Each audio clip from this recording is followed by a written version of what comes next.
Hello everyone and a very warm welcome to Neek Now, your NCERT destination, जहां हम बात करते हैं सिर्फ और सिर्फ NCERT की. So beginning today, we are starting off with the living world. ठीक है, डाइवर्सिटी इन लिविंग वर्ल्ड से पहला चैप्टर हालांकि इजी है but all the way more important. इस बार अगर आपने देखा होगा नीट में काफी ज्यादा पोर्शन जो था वो 11th का था. सो इट्स वेरी इंपॉर्टेंट कि पूरा प्रिपेयर किया जाए. उससे पहले if you haven't subscribe, make sure you subscribe to the channel and also press the bell icon ताकि notification आए. So moving on to our first topic, it is also important कि आप ना कि सिर्फ चैप्टर पढ़ें बट उसमें जो जो आपके साइंटिस्ट दिए. सी एवरी यूनिट के पहले एक साइंटिस्ट मेंशन है आपके, तो वो साइंटिस्ट को भी पढ़ने की आपकी जिम्मेदारी है. बट ऑब्वियसली अर्न्स में भी तो कई सारे सवाल भी आए हैं, so you must be aware of that. Now earns mayor, ठीक है, born on 5th July 1904 in Kempten, Germany. 5th July 1904 को अर्न्स्ट मेयर का जन्म हुआ था यूरोप में, जर्मनी में. शहर याद रखेंगे केम्पटन. ठीक है, केम्पटन नाम की जगह पे इनका बर्थ हुआ था. हालांकि डेथ जो है वो कहीं ना कहीं आप ये कह सकते हैं कि जो मेजर साइंटिस्ट हैं उनकी अमेरिका में हुई है बट बर्थ जर्मनी. ठीक है, now Harvard university evolutionary biologist who has been called the Darwin of the 20th century. Obvious बात है कि जब हम अर्न्स्ट मेयर का नाम लेते हैं, ठीक है, one of the greatest 100 scientist में से जो एक हैं वो Darwin of the 20th century कहलाए जाते हैं. क्यों? बिकॉज इनका जो एक तरीके से योगदान है या whatever his contribution has been to biology specifically, ठीक है, इकोलॉजी में भी इनका बहुत बड़ा हाल है. इवोल्यूशनरी बायोलॉजी जो है, अच्छा इवोल्यूशनरी बायोलॉजी क्या होगी? सी हम कैसे इवॉल्व होते आए हैं. इवोल्यूशन हम सभी को आइडिया है वो चैप्टर क्या है, हम कैसे इवॉल्व होते आए हैं, क्या क्या चेंजेस हम लोगों ने देखे हैं. व्हेन वी स्टडी और when we will study animal kingdom, आप देखोगे कि कितने अलग अलग तरीके के फाइलम हैं. ये फाइलम हम क्यों समझ रहे हैं? ताकि हमको पता रहे इवोल्यूशन कैसे हुआ है. पॉरीफेरा से लेके अगर आप सिर्फ क्लास मैमेलिया तक भी देखोगे, देयर हैज बीन लाइक ऊपर जमीन आसमान का डिफरेंस है. वहां पे कोई सिस्टम नहीं है, कोई प्रॉपर ऑर्गन नहीं है. But when you talk about us, we have such complex system. So ये जो स्टडीज की गई हैं, इनका रीजन क्या है, इनका महत्व क्या है, व्हाट इज द इम्पोर्टेंस, वो हमको अर्न्स्ट मेयर ने समझाया था. इवोल्यूशनरी बायोलॉजिस्ट वो होते हैं जो इवोल्यूशन को स्टडी करके उसमें से कुछ कंक्लूजन्स, कुछ निष्कर्ष ड्रॉ करते हैं. ठीक है, he is one of the very important ones. Again Darwin of the 20th century, obviously because जिस तरीके से डार्विन का कंट्रीब्यूशन है. सी व्हाट मेजर जो हम ये कहेंगे कि डार्विन ने हमारे लिए किया था, वो हमको बहुत अच्छे से समझाया था कि what is survival of the fittest. ये जो थियरी है, ठीक है, सर्वाइवल ऑफ द फिटेस्ट, वहां से हम लोगों की जो बायोलॉजी की समझ है वो बहुत बदली थी. हमें ये समझ आने लगा था कि स्पीशीज क्यों एक्सटिंक्ट होती हैं. अगर हम हमारे किए गए चीजें छोड़ दें, why species are getting extinct, या फिर why only few species keep going on and on, क्यों अलाइव रह रही हैं वो. तो डार्विन ने वो बहुत अच्छे से एक्सप्लेन किया था. वही हाल कुछ अर्न्स्ट मेयर का है. उन्होंने अभी रिसेंट के टाइम पे जो हमारी लास्ट सेंचुरी थी उसमें अपना कंट्रीब्यूशन देके हमको इसी ही इम्पोर्टेंट, मतलब अगर हमको लेवल कंपैरिजन करना हो तो सेम लेवल पे उन्होंने जाके हमें बहुत सारी चीजें बताई हैं. Now, again, like I said, one of the 100 greatest scientists of all time. अगर हमको एक लिस्ट बनानी है जो कि बनी हुई है कि कौन सा साइंटिस्ट कितना इंपॉर्टेंट है, उनमें अगर हम 100 टॉप मोस्ट लेंगे तो अर्न्स्ट मेयर का नाम उसमें जरूर आएगा. Mayer joined Harvard's Faculty of Arts and Sciences in 1953 and retired in 1975, assuming the title Alexander Agassiz Professor of Zoology Emeritus. Now, when you talk about इनका जो एक तरीके से टीचिंग करियर था, ठीक है, हार्वर्ड में, that was for around you can say 22 years. 53 75 में रिटायर हो गए, तो 22 साल तो सिर्फ इन्होंने पढ़ाया है. बट उसके अलावा भी अगर हम देखें, ठीक है, उनका कंट्रीब्यूशन अलग अलग फील्ड्स में है. कौन से अभी हम देखेंगे. यहाँ पहली चीज आपको याद रखनी है कि उन्होंने कौन सा कॉलेज, कौन सी यूनिवर्सिटी ज्वाइन की, कब ज्वाइन की, कब रिटायर हुए, और टाइटल क्या मिला, ये पहला टाइटल है जो आपको याद रखना है। बहुत सारे अवार्ड्स, बहुत सारे रिवॉर्ड्स, बहुत सारे ऑनर्स है, बट दीज आर जो यहाँ मेंशन है ये और आगे आने वाले, इनमें ये सबसे इंपॉर्टेंट है बायोलॉजी के लिए। Now Alexander Agassiz professor of zoology emeritus उनको दिया जाता है जिनका बहुत ही ज्यादा कोई इंपॉर्टेंट रोल रहा है किसी चीज के लिए। सो ऑब्वियसली जूलॉजी, अच्छा एक चीज, हाँ, जूलॉजी एमेरिटस, एमेरिटस यानी कि मेरिट, हम कहते हैं ना कि मेरिट के बेस पे, यानी बहुत ही बढ़िया, वो वाला हाल। जूलॉजी स्पेसिफिकली, बॉटनी नहीं, he was a professor of zoology. ठीक है, सो दो चीजें याद रखनी है, हार्वर्ड ज्वाइन किया, रिटायरमेंट याद रखना है, एंड लास्टली सबसे इंपॉर्टेंट टाइटल कौन सा मिला था आपको, Alexander Agassiz professor of zoology emeritus, यानी जूलॉजी में उनका जो कंट्रीब्यूशन था वो इतना ज्यादा, इतना बढ़िया था कि उनको इस टाइटल से नवाजा गया। ठीक है, चलिए नाउ 80 ईयर करियर, मतलब he lived up to 100 years of age। ठीक है, हालांकि आपकी एनसीईआरटी में दिया गया है that he died in 2004, but no, he died in 2005, but हाँ, he couldn't complete his 101st birthday, he died when he was 100 years of age। ठीक है, so 80-year career, research spanned various fields। now अगर हम 80-year career की बात करें, ठीक है, he was born in 1904, so approximately he must have started working around when he was 20 years of age। ठीक है, अच्छा होता क्या है ना कि आप ये कहोगे कि अब 20 साल की उम्र में कौन काम करता है, पढ़ते ही हैं।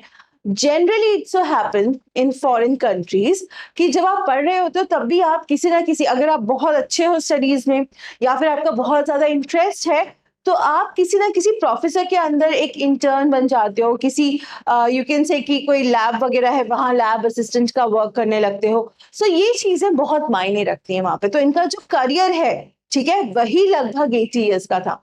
अगर हम बात करें, ये कहा जाता है कि even during his end of days, जब उनकी डेथ होने वाली थी, तो पीछे के जो साल थे उनमें भी he was really very active कि क्या हो रहा है, what is happening around, biology में क्या क्या चेंजेस आ रहे हैं या फिर क्या चीजें हमको पता चल रही हैं। So these are the kind of people who are truly involved in their subject, सिर्फ पढ़ने के लिए नहीं पढ़ते हैं। ठीक है, चलिए now research span ornithology, ornithology study of birds. अगर हम ऑर्निथोलॉजी की बात कर रहे हैं so it would be bird से रिलेटेड। ठीक है, study of your birds. Next taxonomy, taxonomy हालांकि इस चैप्टर में हम काफी डिटेल में पढ़ेंगे, बट टैक्सोनॉमी की अगर मुझे बात करनी होगी, टैक्सोनॉमी होता क्या है, स्पीशीज, जीनस, क्लास, ऑर्डर, वो सारी जो चीजें हैं, बट उनको करने का एक तरीका होता है जो हमको पता है। टैक्सोनॉमी हायरार्की की हम बात करते रहते हैं, उसके लिए मैं आपको निमोनिक भी दूंगी, जुड़े रहना। ठीक है, सो यहाँ पे टैक्सोनॉमी जो है, कहीं ना कहीं मुझे ये समझना है कि ये कोई अगर आपकी टिपिकल सी वी कैन से स्पीशीज है जो नई पता चली है, नई डिस्कवर हुई है, इसको हम कहाँ रखेंगे, कैसे रखेंगे, तो ये चीज आपकी टैक्सोनॉमी में आएगी। ठीक है, नाउ जू जियोग्राफी, जू जियोग्राफी कौन सा एनिमल किस एरिया में पाया जाता है, like how we know now कि आपकी ऑस्ट्रिच जो है वो फला फला जगह पे मिलेगी। जूस की बात नहीं कर रहे हैं, इधर उधर आने की बात नहीं कर रहे हैं। अगर कोई डॉग की ही अगर मैं बात करूं लेट्स से, तो हस्कीज जो होते हैं साइबेरिया में मिलेंगे, पोलर बेयर पोल्स की तरफ मिलेंगे। सो दिस इज माय जू जियोग्राफी, यानी कि आपका ज्योग्राफिक एरिया है, वहां पे आपको कौन कौन सा एनिमल मिल रहा है, कौन सी स्पीशीज हैं, इस पे भी इन्होंने स्टडी की थी। इवोल्यूशन, ऑब्वियसली इनको कहा ही गया था ना, क्या कहा गया था, इवोल्यूशनरी बायोलॉजिस्ट, राइट। इवोल्यूशन तो स्टडी करना ही था। अभी हमने ये भी देख लिया कि इनको जूलॉजी एमेरिटस का प्रोफेसर कहा गया, अलेक्जेंडर अगासिस का। सो ऑब्वियसली बात है, he was very keen about evolution, and this is the reason अभी हम देखेंगे कि जो स्पीशीज के इर्द गिर्द जो घूमती हुई चीजें हैं, इन्होंने बहुत ज्यादा हम ये कहेंगे कि कहीं नीचे दबी हुई थी, उठा के हमारे सामने रख दी कि you need to focus on this, ठीक है, कि जो हमारा इवोल्यूशन है, जो भी हम इवॉल्व हो रहे हैं, अडेप्टेशंस करते जा रहे हैं, चेंजेस आते जा रहे हैं, why are they present? They are present because of species, और स्पीशीज के इर्द गिर्द ही इसकी जानकारी भी मिलेगी। नाउ सिस्टमैटिक्स, अच्छा टैक्सोनॉमी तो हमें पता है, सिस्टमैटिक्स क्या है? सिस्टमैटिक्स ये चीज है कि आपकी कहीं ना कहीं फाइलोजेनेटिक रिलेशनशिप की भी बात हो रही है। हमें पता है कि पहली लाइफ जो थी वो वाटर में थी, अब वाटर से होते होते होते होते इतने कॉम्प्लेक्स बीइंग्स बन गए हैं हम लोग, है ना। सो ये जो कॉम्प्लेक्स बीइंग्स हम बने हैं, इसमें हर एक जो स्टेज थी, हर एक जो स्टेज थी उसके बीच में रिलेशन क्या है, हमारी आपस में रिलेशन क्या है। बड़े मजे से कहते हैं कि बंदर तो हमारे रिश्तेदार हैं जी, बट वो कैसे हैं वो समझना भी तो जरूरी है। बिल्ली शेर की मौसी है, बचपन से पता है, अगर आप उनको देखें तो काफी ज्यादा सिमिलैरिटीज भी हैं, है ना। ये क्यों है? Because of these phylogenetic relationship. So classification हो गई आपकी, आइडेंटिफिकेशन, नॉमेनक्लेचर, टैक्सोनॉमी। इसके साथ साथ हमें ये भी जानने में बड़ा इंटरेस्ट है कि इवोल्यूशन के थ्रू जो ये रिलेशनशिप चली आ रही है ये क्या है, तो वो इन्होंने सिस्टमैटिक्स में बताई है, ठीक है। सिस्टमैटिक्स आप भी पढ़ेंगे, जब हम द लिविंग वर्ल्ड डिटेल में देखेंगे तब आपको भी ये चीज समझ आएगी। And the history and philosophy of biology, history of biology, ठीक है। हिस्ट्री ऑफ बायोलॉजी की अगर बात करें तो सबसे पहली शख्सियत जो आपके ध्यान में आएगी that would be Aristotle. Obviously बात है, अगर मैं पूछूं father of botany Theophrastus, father of biology Aristotle, father of zoology Aristotle. So ये सब एकदम अर्ली मोस्ट थिंकर्स थे, ठीक है। बट यहाँ पे हमारे पास कुछ सब्सटैंशियल ऐसा प्रूफ नहीं था बॉटनी को लेके या जूलॉजी को लेके या कंप्लीट आपकी बायोलॉजी को लेके कि हम ये कह सकते अच्छा हाँ ये परफेक्ट है ना।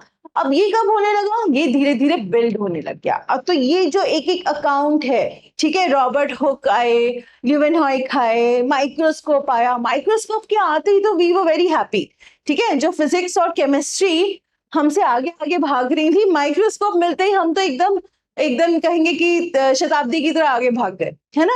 बिकॉज हमने सेल डिस्कवर कर लिया था, और सेल के साथ साथ हमने बहुत सारी चीजें डिस्कवर की थी। सो ये सारी चीजें भी आपकी इन्होंने पढ़ी है। Now when you talk about philosophy of biology, philosophy तो अपने आप में एक प्रॉपर पूरा सब्जेक्ट है। अब आप उसको बायोलॉजी के साथ पढ़ रहे हैं, यानी फिलॉसफी ऑफ बायोलॉजी। बायोलॉजी कैसे सोचता है, बायोलॉजी क्या आपके सामने फैक्ट्स रख रहा है, बायोलॉजी आपको कैसे समझा रहा है, ये सारी चीजें आपकी फिलॉसफी में आएंगी, ठीक है। जब कोई आपको ज्यादा ज्ञान देने लगता है, आप कहते हैं चल चल फिलॉसफी मत मार, होता है between friends, right. So this is something what we make out of biology, ठीक है। सो ये इतने सारे फील्ड्स हैं, ornithology, taxonomy, evolution, systematics and so many, आपकी history and philosophy of biology, ये सब आपके अंश में मैंने स्टडी किया था, ठीक है। Now he almost single handedly made the origin of species diversity the central question of evolutionary biology that it is today। क्यों है इतनी डाइवर्सिटी? जब मैं कहती ना स्पीशीज के इर्द गिर्द घूमता है, क्या है मतलब, क्यों है इतनी चींटियां, क्यों है इतने ऑर्किड्स, क्यों है इतने अलग अलग monkeys, what is the use of them? हम बड़े शौक से कहते हैं, बड़ी शान से कहते हैं फाइलम आर्थ्रोपोडा में सबसे ज्यादा आपकी स्पीशीज है, सबसे ज्यादा नंबर ऑफ इंडिविजुअल्स है, but why? What is the use of it, what is the need of it? ये कैसे समझोगे आप? और क्या इनका इवोल्यूशन में कोई हाथ है?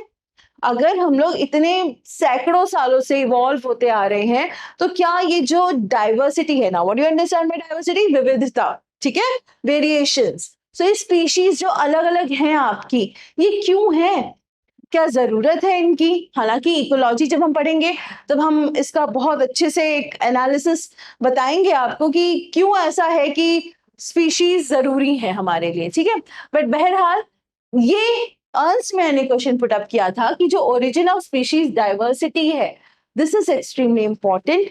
और कहीं ना कहीं जो आपके सारे एनिमल्स हैं, जो अलग अलग स्पीशीज है, not only animals, plants also, organisms as a whole, ये कहीं ना कहीं बहुत जरूरी है टू अंडरस्टैंड कि आपकी जो इवोल्यूशन है उसको, ठीक है।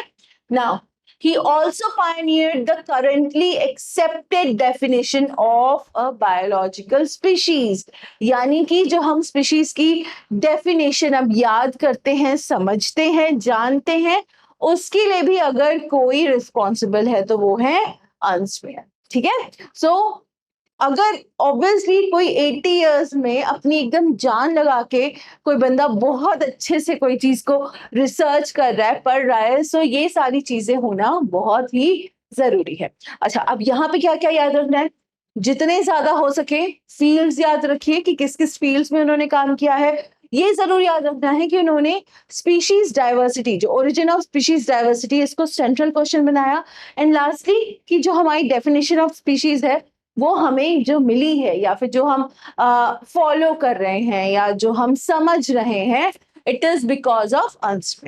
ठीक है, चलिए। Now, Mayer was awarded the 3 prizes widely regarded as the triple crown of biology. ऐसी हर एक फील्ड में कोई ना कोई पर्टिकुलर इंपॉर्टेंट आपका प्राइज होता है या फिर आपका कोई रिवॉर्ड होता है। ठीक है, ऐसे में बायोलॉजी का एक ट्रिपल क्राउन है। ट्रिपल क्राउन मतलब these are the highest rewards और awards that you can get अगर आपने किसी टाइप का कोई बायोलॉजी के फील्ड में कंट्रीब्यूशन किया है ना। सो ये ट्रिपल क्राउन में ये 3 मेजर मेडल्स हैं जो आपको मिलते हैं। अच्छा, हालांकि अगर हम बड़े स्केल पे देखें तो सिर्फ और सिर्फ बायोलॉजी नहीं, और भी नेचुरल साइंसेस में ये मिलते हैं, बट स्पेसिफिकली अगर मैं बायोलॉजी की बात करूं तो ये ट्रिपल क्राउन है। कौन कौन से अवार्ड्स आते हैं उनमें? पहला है बाल्जन प्राइज। ठीक है, this is your Balzan medal. ठीक है ना, if you see foundation international Balzan, ठीक है, ये मेडल है जो आपके अर्नस्ट मेयर को मिला था इन द ईयर 1983। सेकंड है international prize for biology in 1994। अगर हम ये देखें, international prize for biology, this was the medal that he gone in 1994। अच्छा, अब ये कैसे याद रखना है? उनकी डेथ से जस्ट 10 इयर्स पहले। He died in 2004 according to NCERT। ठीक है, पर विकिपीडिया पे देखोगे तो इट्स 2005, बट एनसीईआरटी फॉलो कीजिए।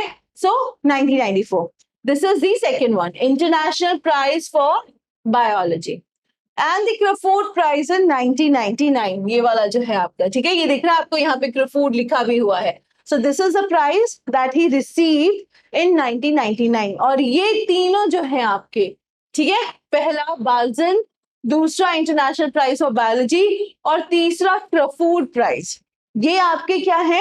These are your triple crown of biology. Biology के 3 मुकुट। ठीक है। अच्छा, अब एक चीज यहाँ पे क्या समझनी है, क्वेश्चन कैसे आएगा? क्वेश्चन ये आएगा, बाल्जन प्राइज कब मिला, इंटरनेशनल प्राइज फॉर बायोलॉजी कब मिला, क्राफोर्ड प्राइज कब मिला, ईयर्स हो गए। ठीक है, क्वेश्चन ये भी आ सकता है कि ट्रिपल क्राउन ऑफ बायोलॉजी में कौन कौन से अवार्ड्स आते हैं, कौन कौन से प्राइजेस आते हैं, तो ये आपको पता होने चाहिए। कब? यहाँ पे ऑब्वियसली क्वेश्चन आपके ईयर्स का मैटर नहीं करेगा, स्पेलिंग ध्यान रखिएगा। क्राफोर्ड के साथ स्पेशली ये लोग बहुत खेलते हैं। ठीक है, क्राफोर्ड की स्पेलिंग चेंज कर देंगे, so you need to understand कि हाँ, क्राफोर्ड की स्पेलिंग ये है। एक बार ध्यान देके समझ लीजिए, रटने की जरूरत नहीं है, बायोलॉजी रट के कभी नहीं होगी। ठीक है, दोस्तों से रट के हो जाएगी, let them be, IGNORE, ignore. Biology जितना समझेंगे उतनी ज्यादा अच्छी प्रिपेयर होगी। ठीक है, सो आपके अर्नस्ट मेयर को ये 3 प्राइजेस मिले थे। Mayr died at the age of 100 in the year 2004।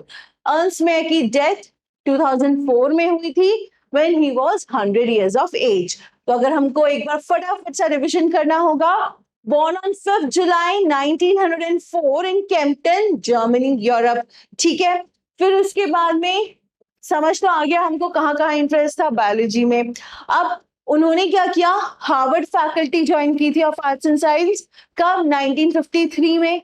Retire कब हुए? 1975 में। वहां पे क्या टाइटल मिला? Alexander Agassiz professor of zoology emeritus. ठीक है, नाउ अगर मैं बात करूं कि जो उनका करियर था कितना लंबा था, 80 इयर्स लंबा। उसमें अलग अलग फील्ड्स में उन्होंने स्टडी किया था, ornithology, zoogeography, taxonomy, systematics, पूरा evolution, history and philosophy of biology. So बहुत सारी चीजें, वेरिड, राइट। उसके बाद में उन्होंने specifically origin of species diversity जो है उसको क्या मेन क्वेश्चन बताया इवोल्यूशन का कि भैया यही चीज है जिसके थ्रू आप इवोल्यूशन देख सकते हो। नेक्स्ट जो हमारी आज बायोलॉजिकल स्पीशीज की अंडरस्टैंडिंग है, डेफिनेशन है, वो भी अर्न्स्ट मेयर के थ्रू आई है। ठीक है, लास्टली अवार्ड्स, ट्रिपल क्राउन मिल चुका है, बाल्जन प्राइज 1983 में, इंटरनेशनल प्राइज फॉर बायोलॉजी कब 1994, मैंने बताया था 80 इयर्स 90 इयर्स के होने पे। एंड लास्टली जो आपका क्रफोर्ड प्राइज है 1999, डेथ कब हुई when he was 100 years of age. ठीक है, so this is all about Ernst Mayr. I hope आपको समझ में आया होगा, nothing to be confused about, nothing very difficult, just pay attention. ठीक है, इतना कर लिया, अर्न्स्ट मेयर का चैप्टर क्लोज, खत्म, तैयार हो गया। ठीक है, so if you have any troubles do let me know in the comments में बताइए ताकि मैं इसका रिप्लाई दे सकूं, जो भी हो जैसा भी हो क्वेश्चंस करिए ताकि हम आपको बता सकें क्या सही क्या गलत कैसे करना है। ठीक है, अगर कोई ट्रबल है do let us know about that also. So for now, this is Mridulika. I will be seeing you in next video with some next topic. तब तक keep take care. अपना पढ़ाई जरूर करते रहिए। ठीक है, अभी से तैयारी करिए ताकि नीट के टाइम पे रिलैक्स रहे, चिल रहे, है ना। अभी से तैयारी कीजिए, keep a maintain a stable level and continue studying. Take care.